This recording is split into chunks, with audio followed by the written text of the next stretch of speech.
You don't care how people feel about the ritual.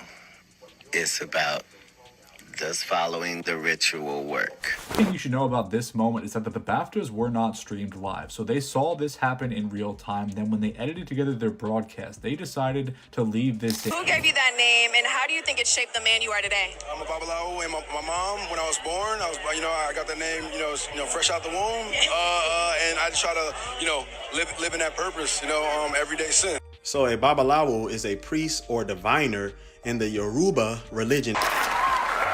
God is good. God is good. Last month, Michael B., Jordan, and Delroy Lindo faced a shocking moment at the BAFTAs in London when an audience member shouted a racial slur at them on camera.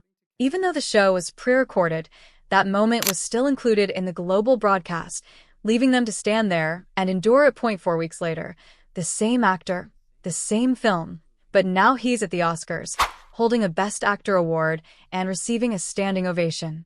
Coincidence? Katt Williams doesn't think so.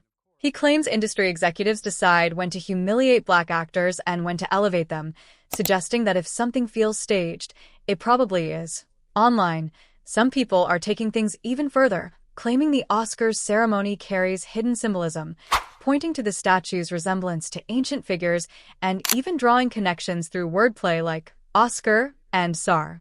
Now, the conversation shifts to Michael B. Jordan, with some alleging that his Oscar win came at the cost of public humiliation. Hollywood is not really there to entertain you. Like, that's great that happens, but propaganda is something that is important to all civilization. Just weeks ago, Michael B. Jordan and Delroy Lindo faced a disturbing moment at the BAFTAs when a man in the audience shouted a racial slur during their time on stage. The media focused on the man's Tourette's, which quickly became the main explanation, and neither actor publicly responded. But some details raised questions. The BBC reportedly had a delay in place, yet the moment still aired. A microphone picked up the man from far back in the audience, and it happened precisely while both actors were on stage. Apologies followed from the BBC and BAFTA, but the moment had already been broadcast worldwide. Delroy Lindo later spoke out, saying he wished someone had reached out after the incident, while Michael B. Jordan remained silent. Then, just 4 weeks later, he won his first Oscar for the same film. And the Oscar goes to Michael B. Jordan. This is the same pattern Katt Williams pointed out when Will Smith slapped Chris Rock at the Oscars and then went on to win an award just moments later.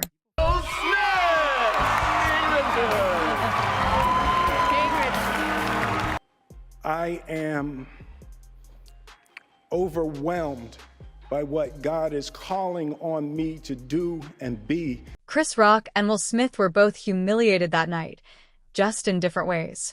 Less than an hour later, Will was on stage holding his first Oscar. The slap overshadowed everything, and people often forget he actually won that night. The humiliation and the celebration happened within the same broadcast. According to Katt Williams, that wasn't a coincidence. He suggests the industry relies on big names to create these moments, and when something feels staged, it probably is. In his view, it's the people behind the scenes who decide when to humiliate a Black actor and when to elevate them. I understand what it's worth doing when the industry is canceling one Black guy. I know what happens when they are going to elevate another. And I know what happens when they don't care about either of them. I'm saying that everything that happens in a business that's based off of pretend that seems like a setup is. After that night, Will Smith was banned from the Oscars for 10 years, and his career took a noticeable hit. His film Emancipation underperformed, and he hasn't quite been the same since. Meanwhile, Chris Rock's career surged. He landed a Netflix special and started selling out arenas. Katt Williams' point is that in these situations, someone always pays while someone else benefits. In 2022, Will was the one who paid, and Chris benefited after the humiliation. Now, in 2026, some are drawing parallels, suggesting Michael B. Jordan endured that moment at the BAFTAs before going on to win an Oscar shortly after. Same pattern, different people. These circumstances are not, we see them as, oh, this is live. He said something about his wife and then he got mad and jeopardized his career. And then the other guy had to decide what he was going to do with his career. And then no, we have to understand that these are two giants in our field if you're a Black person. Correct. This is two guys too big and too good to be involved in what they're in. These are when two large boulders come together and you can't see Chris Rock winning at all. He's humiliated. If you were going to slap a comedian, he was the number one to slap, head of the coons, so slappable. And if you're going to slap him, you just need the greatest guy, the bestest guy, the one who's shown us him being on his best behavior since the 90s. That guy is the one that will have to slap him. In all of these situations, it's only the artist that's losing. Somebody makes big money. But what Katt Williams is talking about didn't start with Will Smith or Michael B. Jordan. It goes all the way back. In 1940, Hattie McDaniel became the first Black actor to win an Oscar for Gone with the Wind.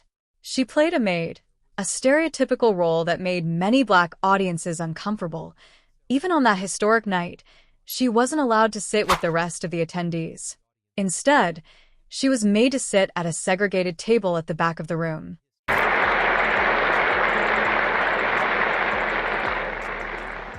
Academy of Motion Picture Arts and Science, fellow members of the motion picture industry, and honored guests. This is one of the happiest moments of my life, and I want to thank each one of you who had a part in selecting me for one of the awards.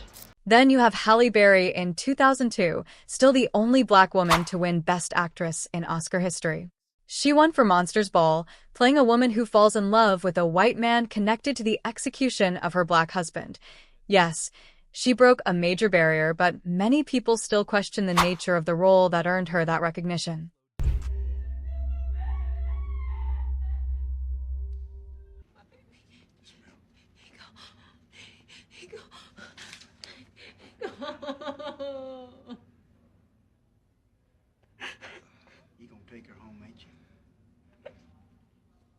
Then look at Monique. She won an Oscar in 2010 for Precious, playing a deeply abusive mother. But after refusing to campaign for free and not playing along with industry expectations, she was effectively blackballed. She won the Oscar and still got pushed out.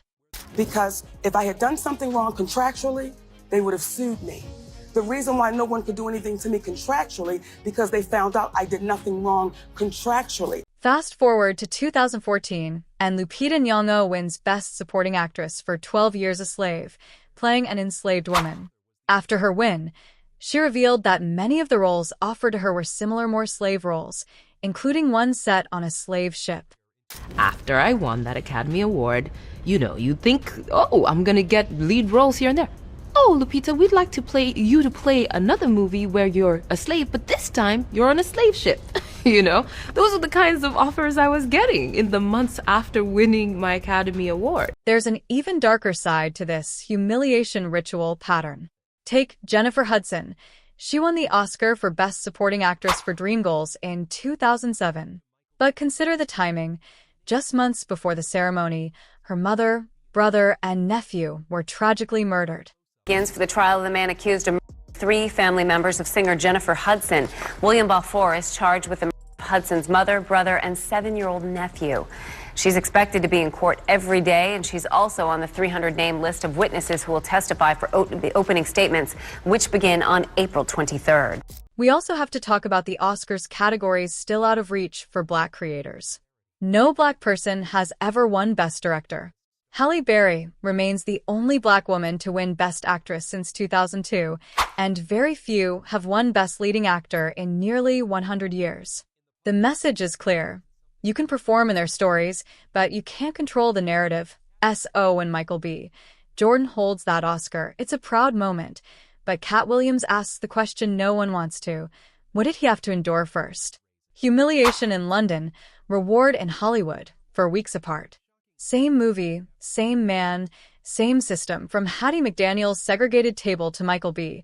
Jordan being targeted weeks before winning. The pattern raises questions. If it feels like a setup, it probably is. Do you believe in this humiliation ritual, or is it just coincidence? Who's really pulling the strings behind the scenes? Comment below.